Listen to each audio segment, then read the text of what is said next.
Update: my ex-fiancé wants to catch up after he left me at the altar. I decided not to respond to his message. A day after, however, I received another message from him. To sum it up, he apologized for how deceitful his initial message was and explained why he had reached out to me. Essentially, he wanted to discuss that final week before our wedding and the events that led up to him running away from our wedding. My ex-fiancé was diagnosed with post-traumatic stress disorder with avoidant attributions from past experiences. His diagnosis did provide quite a bit of clarity looking back at our relationship and his past behavior, so I truly feel for him in his journey of self-healing.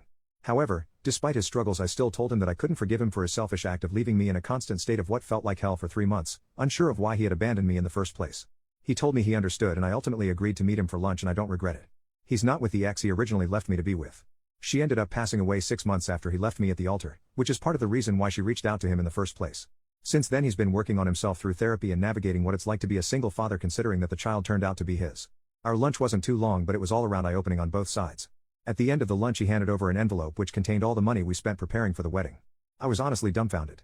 It wasn't a gesture I was expecting on his behalf, and I think he was taken aback when I returned the ring he gave me. It's funny, I held onto the ring just in case I needed to sell it if my finances continued to be unstable, but I never had to. It's also ironic that in the end I received money while seemingly trading that ring. He looks better, and not to sound cocky, but I feel like I do as well. Now that this chapter has concluded, I no longer feel rage or remorse, I just feel free.